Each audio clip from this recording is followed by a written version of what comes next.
Hello दोस्तों, स्वागत है आप सभी का इंस्पायर साइंस क्लास के इस यूट्यूब चैनल पर। यदि आप इस चैनल पर नए हैं तो सब्सक्राइब करिए इस चैनल को। और आइए शुरू करते हैं आज इस क्लास में क्लास 10th के जीव विज्ञान के पहले चैप्टर बायोलॉजिकल प्रोसेस के पहले चैप्टर से महत्वपूर्ण प्रश्नों की श्रृंखला को शुरू करेंगे। तो आइए शुरू करते हैं। आज के हम कुल मिलाकर के यहाँ पर सॉल्व करेंगे टॉप 50 क्वेश्चंस को। कितने? टॉप 50 क्वेश्चंस को यहाँ पे सॉल्व करने वाले हैं। टॉप 50 एमसीक्यू को सॉल्व करेंगे। तो आइए शुरू करते हैं। और आप देख सकते हैं कि यहाँ पर सबसे पहला जो क्वेश्चन है वो कह रहा है कि पादप जाइलम उत्तरदायी है। कह रहा है क्या? जल के वहन के लिए। कह रहा है क्या? भोजन के वहन के लिए। कह रहा है क्या? अमीनो अम्ल के वहन के लिए। और नेक्स्ट कह रहा है क्या? ऑक्सीजन के वहन के लिए। तो आप जानते हैं कि जो जाइलम होता है, अच्छा ये आप पौधों की बात करें तो पौधों में, किसमें? पौधों में जो संवहन होता है, क्या होता है? संवहन जो होता है ये दो टाइप से होता है और इसके लिए दो मुख्य इसके जो पौधे के पार्ट जिम्मेदार होते हैं। तो पहला क्या है? फ्लोएम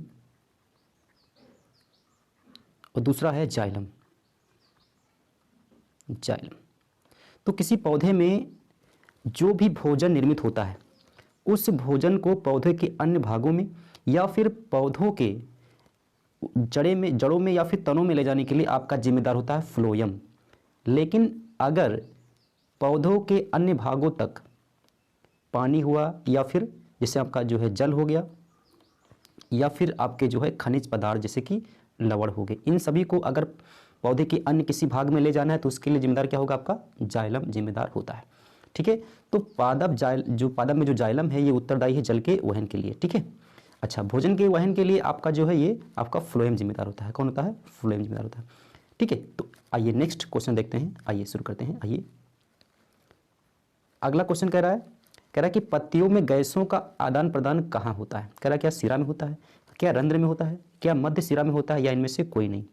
तो देखिए, आपकी जो पत्तियां होती हैं, क्या होती हैं? पत्तियां जो होती हैं इन पत्तियों में पाए जाते हैं क्या? पाए जाते हैं रंध्र।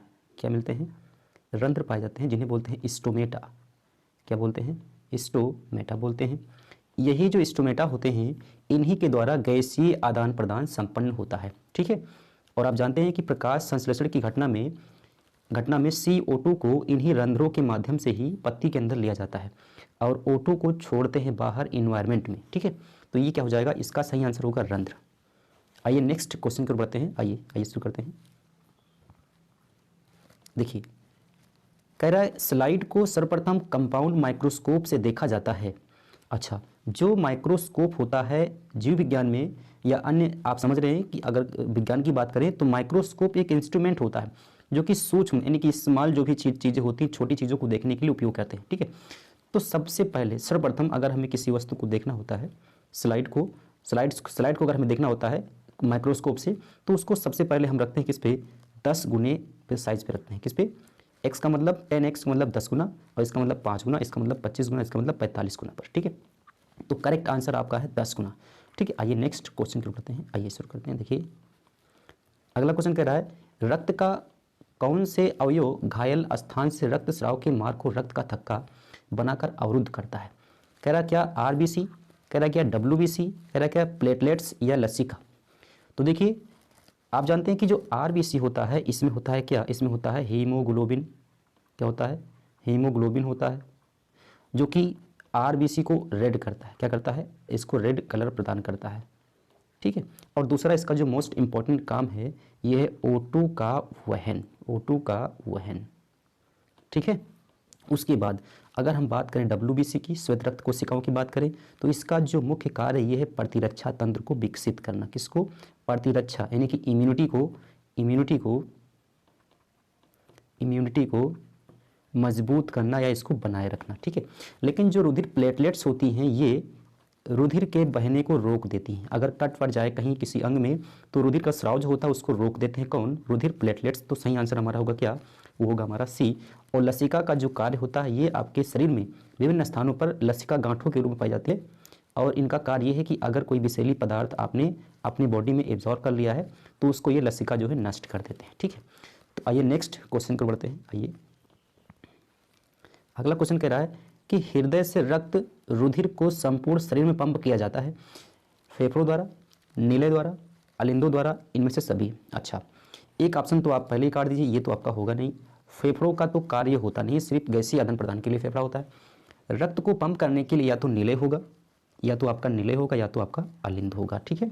अच्छा, अब ध्यान दीजिए, अलिंद क्या करता है, जो फेफड़े होते हैं, सुनिए ध्यान से, जो फेफड़े होते हैं, फेफड़ों से आपका जो ब्लड होता है कहाँ जाता है, वो जाता है किस में, ये जाता है अलिंद में। किस में जाता है, अलिंद में जाता है। और अलिंद से इसको पंप कर देते हैं कहाँ, इसको पंप कर देते हैं किस में, नीले में। किस में, नीले में। और नीले से जाता है कहाँ, नीले से जाता है पूरी बॉडी में। कहाँ जाता है, पूरी बॉडी में जाता है। ठीक है, ये बात क्लियर रहेगी। फेफड़ों से कहाँ जाएगा, अलिंद में, अलिंद से कहाँ जाएगा, नीले में, और नीले से कहाँ जाएगा, पूरी बॉडी में ये आपका ब्लड पहुंच जाएगा। ठीक है, तो सही आंसर हमारा क्या होगा, नीले होगा। आइए नेक्स्ट क्वेश्चन देखते हैं।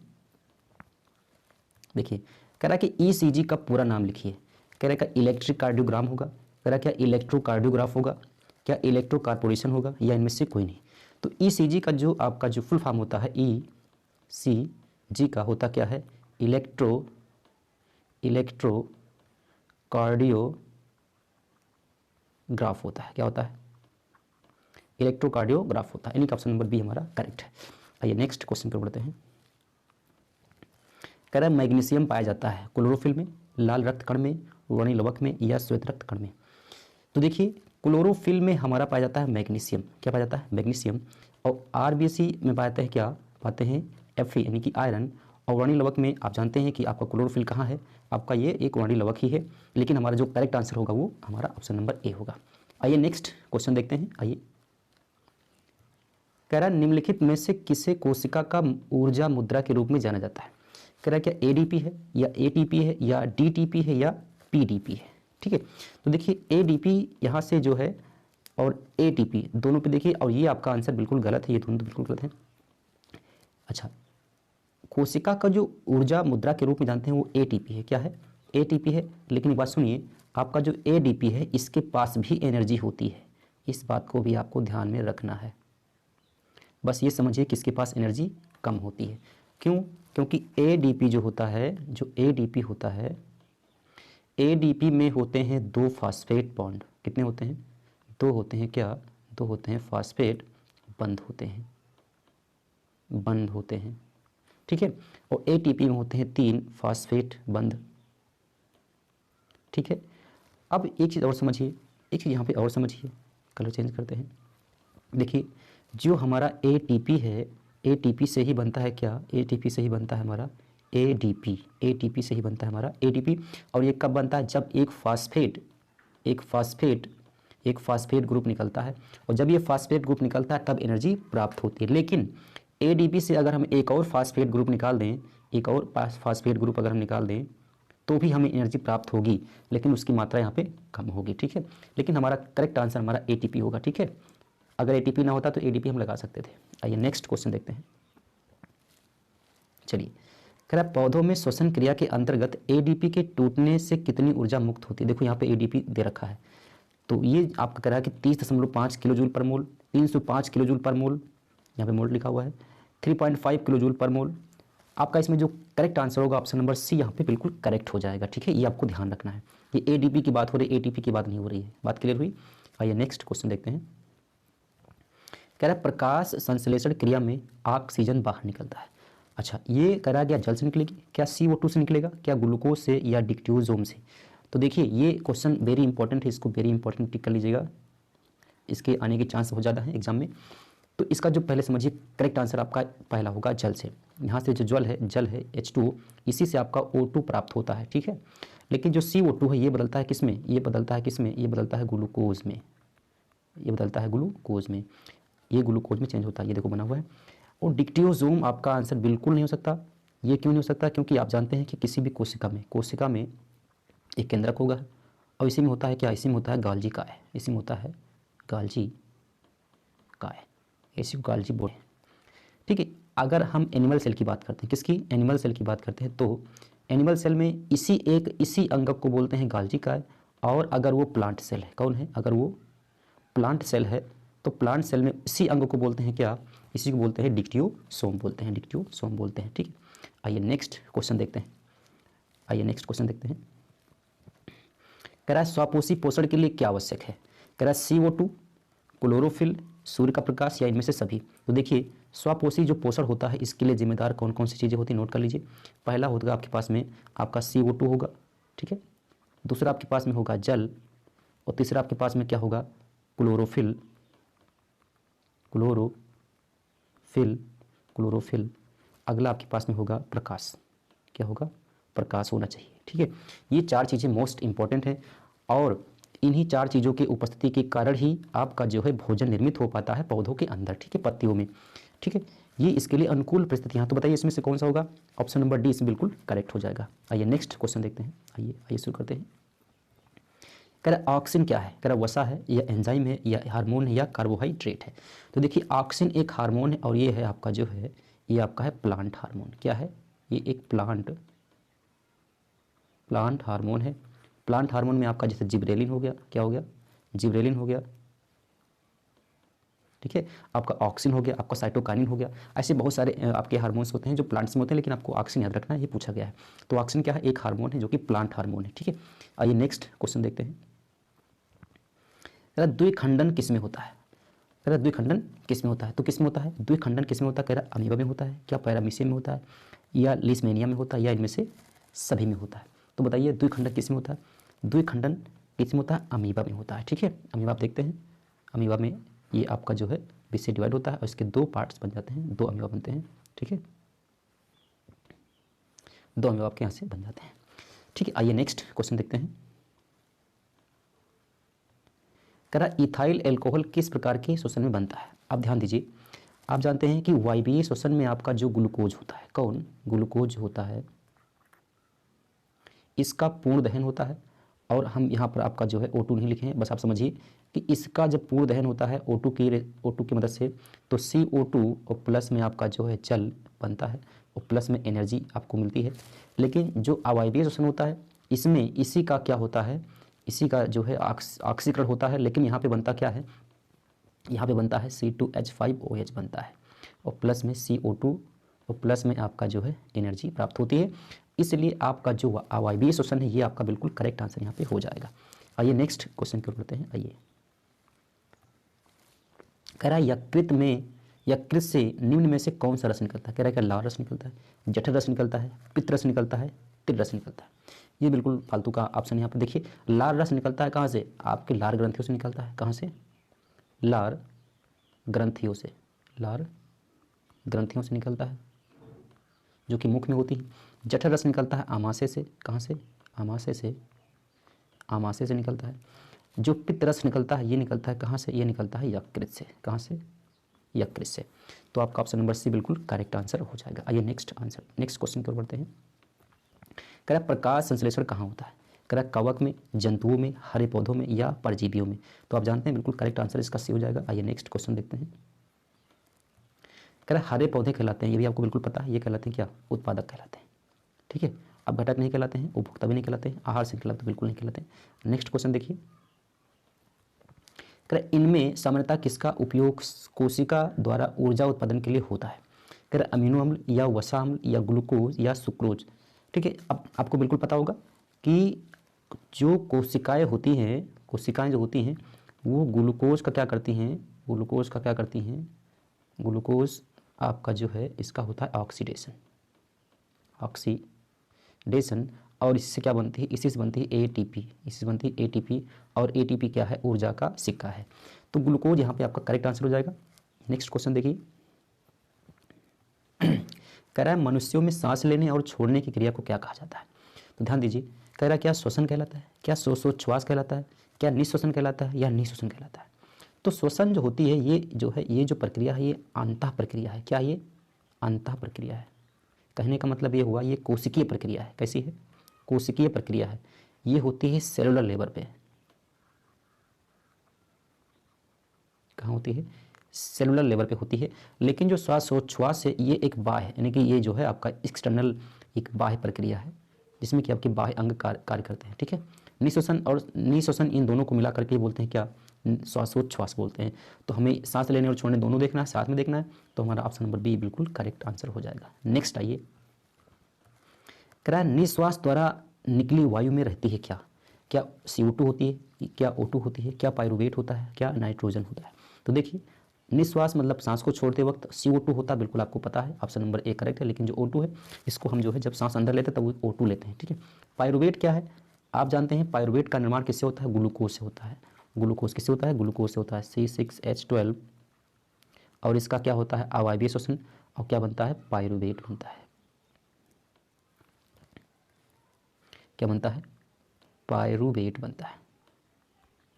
और ये प्रक्रिया होती कहाँ? ये होती है कोशिका, ये होती है कोशिका द्रव में, कोशिका द्रव साइटोप्लाज्म में ये क्रिया होती है। और यही पायरुवेट आगे जा करके इसका होगा क्या? इसका होगा ऑक्सी श्वसन, जिससे बनेगा ATP, ठीक है। तो ये श्वसन की एक प्रक्रिया का पायरुवेट एक उसका पद होता है, एक बना हुआ उत्पाद होता है। आइए नेक्स्ट क्वेश्चन देखते हैं। आइए कह रहा है कि प्रकृति में ऑक्सीजन का संतुलन कैसे बना रहता है? तो देखिए कह रहा है संयोजन अपक्रिया द्वारा, प्रकाश संश्लेषण द्वारा, या अपघटन द्वारा, या इनमें से कोई नहीं। तो आप जानते हैं बिल्कुल आसान क्वेश्चन है ये, ऑप्शन नंबर बी इसका करेक्ट हो जाएगा, प्रकाश संश्लेषण। आइए नेक्स्ट क्वेश्चन देखते हैं। कह रहा है रक्त इनमें किसकी उपस्थिति के कारण लाल दिखाई देता है? कह रहा है गोम्बिन, हीमोग्लोबिन, थ्रोम्बोप्लास्टिन या फाइब्रिन।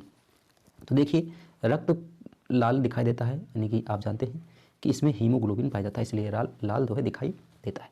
तो ऑप्शन नंबर बी यहाँ पे करेक्ट है। यहाँ पे गोम्बिन एक प्रोटीन होता है, ये भी आपका थ्रोम्बोप्लास्टिन प्रोटीन होता है, फाइब्रिन भी एक प्रोटीन होता है। आइए नेक्स्ट क्वेश्चन देखते हैं। इनमें कौन प्रकाश संश्लेषी अंगक है? कह रहा है हरित लवक है क्या, पत्ती है, स्टोमेटा है, या जड़ है? कह रहा है इनमें कौन प्रकाश संश्लेषी अंगक है? ठीक है, अंगक की बात कर रहा है, जो प्रकाश संश्लेषण में मदद करता है या करता है। तो आपका हरित लवक बिल्कुल करेक्ट, हालांकि अगर हरित लवक ना होता तो पत्ती हो जाता, ठीक है। लेकिन यहाँ पे ये जो आपको मिल गया ये ऑप्शन बिल्कुल करेक्ट होगा, सबसे सटीक आंसर होगा हमारा क्या? हरित लवक होगा। आइए नेक्स्ट क्वेश्चन देखते हैं। कह रहा है कि वायुमंडल में CO गैस की उपस्थिति है, CO को CO2 कर लीजिए, क्या कर लीजिए? CO2। तो आप जानते हैं CO2 की जो मात्रा है, अच्छा इससे पहले समझिए कि N2 कितना है? 78% लगभग। O2 कितना है? O2 आपका कम से कम आपका जो है लगभग 21%, एग्जैक्ट डेटा नहीं है। और तो दोनों मिलकर कितना हो गया? लगभग आपका ये 99% हो गया क्या? आपका O2 और प्लस में आपका जो है N2 हो गया। बाकी जो बच रहा है 1%, 1% में बाकी गैसें होती हैं, बाकी गैसें जो होती हैं वो 1% में होती हैं। अब इसी में आपका CO2 भी है, इसमें आपका जो है CO भी है, इसमें अन्य गैसें भी हैं। तो CO2 की जो मात्रा है वो आपकी जो है वो 0.03% होती है। ऑप्शन नंबर सी यहाँ पे करेक्ट आंसर हो जाता है। आइए नेक्स्ट क्वेश्चन देखते हैं। आइए शुरू करते हैं। कह रहा है ग्रहणी भाग है, ग्रहणी किसका भाग है? कह रहा है मुख्य गुहा का, आमाशय का, छोटी आंत का, या बड़ी आंत का। तो आपने अगर डायग्राम देखा होगा, आपको अगर पता होगा, ठीक है। और यहाँ से अगर आप डायग्राम को देखेंगे, देखिए यहाँ पे हमारा होता है क्या? यहाँ इस वाले स्थान पे होता है क्या? इस वाले स्थान पे होता है हमारा ग्रहणी, ग्रहणी होता है, ठीक है। जिसे बोलते हैं क्या? जिसे बोलते हैं ड्यूडेनम, ड्यूडेनम बोलते हैं। तो ग्रहणी जो हमारा पार्ट है ये किसका है? छोटी आंत का पार्ट है, आमाशय का पार्ट नहीं है, मुख्य गुहा का पार्ट भी नहीं है, ठीक है। और ये बड़ी आंत का भी पार्ट नहीं है, छोटी आंत का पार्ट होता है। यहाँ पे आपका अग्नाशय होता है, यहाँ पे आपका लीवर होता है, ठीक है। आइए नेक्स्ट क्वेश्चन देखते हैं। कह रहा है हरे पौधों में पोषण की विधि कहलाती है, हरे पौधों में पोषण की विधि कहलाती है। अब ध्यान दीजिए हरे पौधे कैसे होती है? स्वपोषी। तो ऑप्शन नंबर सी हमारा बिल्कुल करेक्ट होगा, स्वपोषण की विधि है। आइए नेक्स्ट क्वेश्चन देखते हैं। क्वेश्चन कह रहा है कि अमीबा है, कह रहा क्या स्वपोषी है, या मृतजीवी है, या प्राणी संभोजी है, ठीक है। ऐसा मानते हैं कि जो अमीबा है ये उच्च श्रेणी के जीवों की तरह भोजन को अपने अंदर ऐसे ग्रहण करता है, ठीक है। ये क्या है? इसका भोजन है। और फिर करता है इसका क्या? इसका करता है पाचन, उसके बाद में करता है इसका उत्सर्जन। इसलिए इसको बोलते हैं क्या? अमीबा में जो पोषण है वो प्राणी संभोजी होता है, ठीक है। आइए नेक्स्ट क्वेश्चन बढ़ते हैं। कह रहा कि लार में कौन सा एंजाइम पाया जाता है? कह रहा क्या माल्टोज होता है, माल्टेज लिखा हुआ है, एरेप्सिन या एमाइलेज या लाइपेज। तो आप जानते हैं कि लार में, अगर लार की बात करें तो लार में होते हैं दो टाइप के एंजाइम, एक तो होता है आपका एमाइलेज, दूसरा होता है टाइलिन एंजाइम। दोनों के नाम, दोनों एंजाइम एक ही हैं, बस नाम चेंज है, ठीक है। चाहे एमाइलेज कहें चाहे आप इसको कहें टाइलिन, दोनों आपका करेक्ट रहेगा, दोनों नाम याद रखिए, ठीक है। आइए नेक्स्ट क्वेश्चन की ओर देखते हैं। कह रहा है वसा का पाचन किसके द्वारा होता है? कह रहा है पेप्सिन द्वारा, टाइलिन द्वारा, एमाइलेज द्वारा, या लाइपेज के द्वारा। तो देखिए वसा का जो पाचन है, वसा का जो पाचन है ये होता है किसके द्वारा? ये होता है लाइपेज के द्वारा। लाइपेज के द्वारा होता है वसा का पाचन, लाइपेज के द्वारा होता है वसा का पाचन, एमाइलेज के द्वारा होता है प्रोटीन का पाचन, ठीक है। टाइलिन एंजाइम आप जानते हैं मंड को बदलता है, किसमें, सुक्रोज में बदलता है या किसमें बदलता है, आपका जो है ग्लूकोज में चेंज करता है। पेप्सिन आपका प्रोटीन पाचन एंजाइम है, पाचक एंजाइम है। आइए नेक्स्ट क्वेश्चन को बढ़ते हैं। कह रहा मनुष्य में पाचन क्रिया कहाँ से आरंभ होती है, मलाशय में, अग्नाशय में, मुख में या ग्रहिणी में। तो आप जानते हैं बिल्कुल आसान सा क्वेश्चन है, ये ऑप्शन नंबर सी आपका बिल्कुल करेक्ट हो जाएगा। आइए नेक्स्ट क्वेश्चन देखते हैं। कह रहा किस पाचक रस के प्रभाव से अमाशय में दूध थक्का सा जम जाता है। कह रहा क्या टाइलिन है, रेनिन है, पेप्सिन है या एमाइलेज है। यहाँ पे जो आपका करेक्ट आंसर होगा आंसर नंबर बी करेक्ट होगा। छोटे बच्चों में, किसमें, छोटे बच्चों की अगर हम बात करें, छोटे जो बच्चे होते हैं उनमें ये एंजाइम ज़्यादा सक्रिय होता है। क्यों, छोटे बच्चे जब दूध पीते हैं तो वो कभी कभी उल्टियाँ करते हैं दूध की, तो आप देखते हैं दूध जो है आपका दूध जम जाता है, जम जाता है, ठीक है। क्यों ऐसा होता है, क्योंकि जो रेनिन है ये तुरंत उसमें दूध में जो प्रोटीन है उसको तुरंत क्या करते हैं, तोड़ देते हैं, प्रोटीन को तोड़ देते हैं। किसको, प्रोटीन को तोड़ देते हैं, इस वजह से दूध तुरंत वो फट जाता है। आइए नेक्स्ट क्वेश्चन देखते हैं। कह रहा है मानव हृदय में कितने कोष्ठ होते हैं। आपको पता है, ऑप्शन नंबर डी यहाँ पे करेक्ट है, ज़्यादा इस पर चर्चा नहीं करेंगे। मानव हृदय का औसत प्रकुंचन दाब है लगभग 120 mmHg, 150 mmHg, 90 mmHg या इनमें से कोई नहीं। तो ऑप्शन नंबर ए बिल्कुल करेक्ट है, इस पर ज़्यादा रुकेंगे नहीं। आइए नेक्स्ट क्वेश्चन देखते हैं। कह रहा है पौधों में वाष्पोत्सर्जन किस भाग में होता है। कह रहा है जड़ में, तना में, पत्ता में या फूल में। तो जड़ में नहीं होता है, तना में नहीं होता है, फूल में नहीं होता है, पत्ता आपका करेक्ट आंसर हो जाएगा, ऑप्शन नंबर सी करेक्ट है। आइए नेक्स्ट क्वेश्चन की ओर बढ़ते हैं। कह रहा है मनुष्य का हृदय प्रति मिनट कितनी बार धड़कता है। ये सभी लोग जानते हैं, ये 120 गलत है आपका, 200 बार भी नहीं होता है, 500 बार भी नहीं होता, 72 टाइम्स होता है, ऑप्शन नंबर बी करेक्ट है। आइए नेक्स्ट क्वेश्चन देखते हैं। कह रहा है मस्तिष्क उत्तरदायी होता है सोचने के लिए, हृदय स्पंदन के लिए, शरीर का संतुलन बनाने के लिए या इनमें से सभी। तो चाहे सोचना हो, चाहे हृदय स्पंदन की बात की जाए या बैलेंसिंग ऑफ बॉडी की बात की जाए, तो इनमें से सभी के लिए आपका मस्तिष्क जिम्मेदार होता है, ठीक है। आइए नेक्स्ट क्वेश्चन देखते हैं। कह रहा मनुष्य में रुधिर क्षमता है फेफड़ों में, बोमेन संपुट में, पुंडलित नलिका में या मूत्र वाहिनी में। आपने अगर देखा होगा, आपने क्या देखा होगा, देखिए ये है आपका जो है, ये क्या है, ये है एक नेफ्रॉन, ये है एक नेफ्रॉन आपके पास में, ये आपके पास में एक नेफ्रॉन है और ये कहलाता है बोमेन संपुट, ये कहलाता है बोमेन संपुट और ये कहलाता है लूप ऑफ हेनले, लूप, ठीक है, या हेनले लूप बोलते हैं इसको, लूप ऑफ हेनले।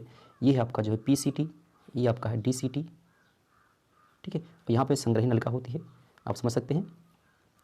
इस वाले पार्ट में आपका जो रुधिर है वो क्षमता है, यानी कि बोमेन संपुट में इसकी रचना होती है कटोरी जैसी और ये बिल्कुल जो है रुधिर को छानता है, ठीक है। आइए नेक्स्ट क्वेश्चन देखते हैं। तो आपका इसमें ऑप्शन नंबर बी आपका करेक्ट हो जाएगा। आइए नेक्स्ट क्वेश्चन देखते हैं। कह रहा है प्रत्येक गुर्दे में कितने नेफ्रॉन होते हैं। कह रहा है 10 लाख, 1,30,000, लगभग 9 लाख या लगभग 8 लाख। तो एक नेफ्रॉन में लगभग, एक गुर्दे में जो नेफ्रॉन होते हैं वे 2 किडनी होते हैं, आप जानते हैं 2 किडनी होते हैं, ठीक है, 2 किडनी होते हैं। एक किडनी में आपका लगभग 1.5, यहाँ पे लिखा हुआ है 1,30,000, but you have to know that 1.5 lakh, कितना 1.5 लाख या और दो इसमें कितना होगा 1.5, दोनों मिलाकर के लगभग 3 लाख होता है, कितना 3 लाख होता है 3.0। लेकिन यहाँ पर ऑप्शन नंबर बी करेक्ट है, क्योंकि अगर 1.5 है तो भी सही जाएगा, 1.3 है तो भी आपका सही जाएगा, ठीक है। तो ऑप्शन नंबर बी यहाँ पे करेक्ट है। तो आइए नेक्स्ट क्वेश्चन देखते हैं। कह रहा है पादप अपशिष्ट संचित रहते हैं कहाँ। कह रहा है पत्तियों में, छाल में, कोश की रिक्तिकाओं में या इनमें से सभी। तो पत्तियों में भी आपका जो है अपशिष्ट संचित होता है, क्योंकि पत्तियाँ सूखकर गिरती हैं पीली होकर के, पत्तियाँ मोटी हो जाती हैं, ठीक है। छाल में भी आप जानते हैं कि रेजिन आपका निकलता है, क्या निकलता है, रेजिन निकलता है। गाद आप जानते हैं, क्या जानते हैं, गाद जानते हैं। आप रबड़ जानते हैं, ठीक है, रबड़ जानते हैं। ये सब छाल से निकलते हैं, इसलिए ये सब क्या है, ये सब उत्सर्जित पदार्थ हैं, अपशिष्ट पदार्थ हैं। कोशिकीय रिक्तिकाओं में भी आपका संचित होता है। ठीक है, तो ऑप्शन नंबर डी इसमें करेक्ट हो जाएगा। आइए नेक्स्ट क्वेश्चन देखते हैं। कह रहा मनुष्य में कौन उत्सर्जी अंग नहीं है? कह रहा फेफड़ा, यकृत, अग्नाशय या वृक्क। आप जानते हैं फेफड़ों से CO2 का उत्सर्जन होता है, यकृत से आप जानते हैं यूरिया का, इसका यूरिया का, ठीक है, यूरिया का होता है, और अग्नाशय से आपका कोई उत्सर्जन नहीं होता, जबकि यहाँ पे क्या है, इंसुलिन का निर्माण होता है। किसका? इंसुलिन का निर्माण होता है। और इसमें जो लैंगरहैंस की दीपिकाएँ पाई जाती हैं उसमें 4 टाइप्स की सेल होती हैं, अल्फ़ा, बीटा, डेल्टा और आपका जो है एक एफ सेल होती है। ठीक है, इस तरह से 4 सेल पाई जाती है, इनका अलग अलग कार्य है, आपके सिलेबस के अकॉर्डिंग वो नहीं है। आइए नेक्स्ट क्वेश्चन देखते हैं। ऑप्शन नंबर इसमें आपका जो है सी सही है।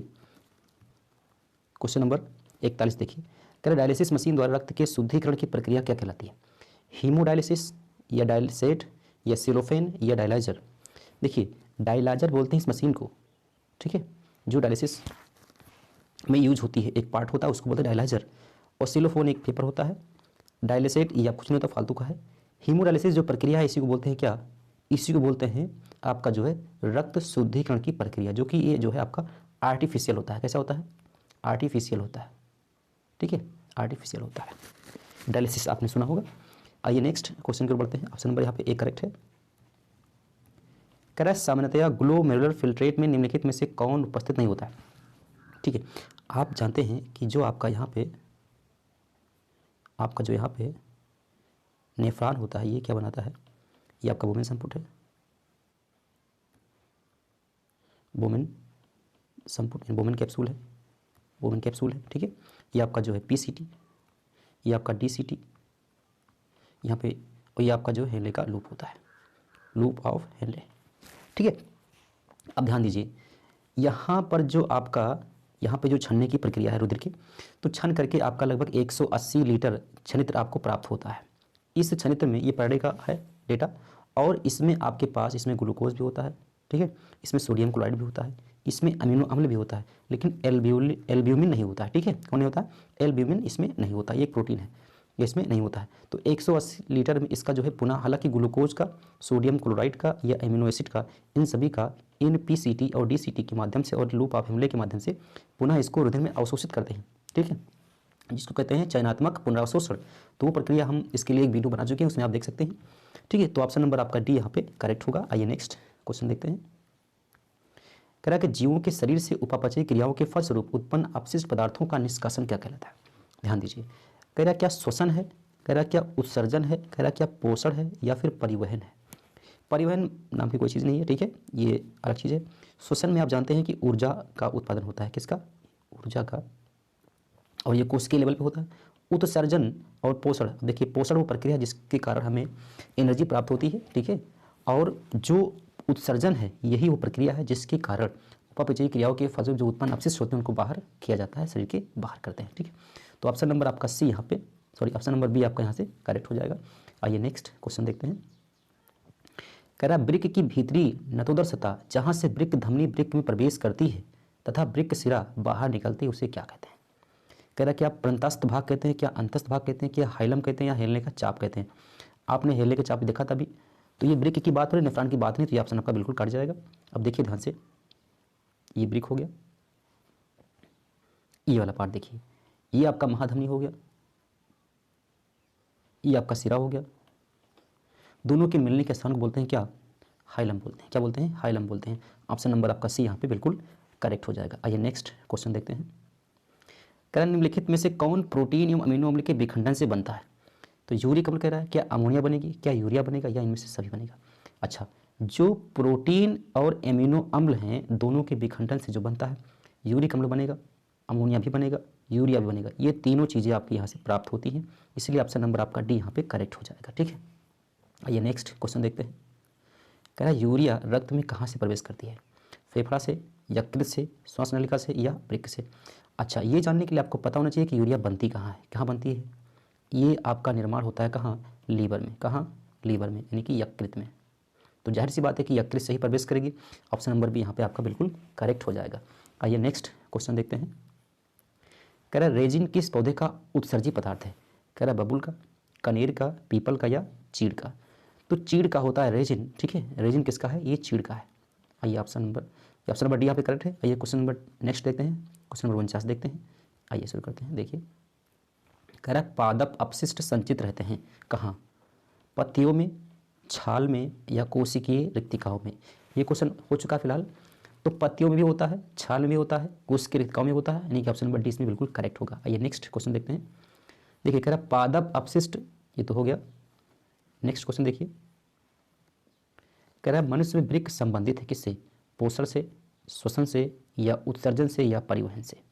तो देखिए जो वृक्क है इसका मुख्य कार्य क्या है? उत्सर्जन में उपयोग होता है, ठीक है, उत्सर्जन में इसका उपयोग होता है, ठीक है। तो आज ये 50 क्वेश्चंस को हमने यहाँ पे लिए थे। बायोलॉजी का ये चैप्टर था, बायोलॉजिकल प्रोसेस, यानी कि आपका जो है जैव प्रक्रम से हो। तो ठीक है, तो आप जो है इस वीडियो को देखिए, सब्सक्राइब करिए इस चैनल को। मिलते हैं नेक्स्ट वीडियो में अगले चैप्टर के साथ में, और कुछ अच्छे प्रश्नों के साथ आपको फिर से विद एक्सप्लेनेशन चीज़ों को समझाएंगे, ठीक है। मिलते हैं नेक्स्ट वीडियो में, धन्यवाद।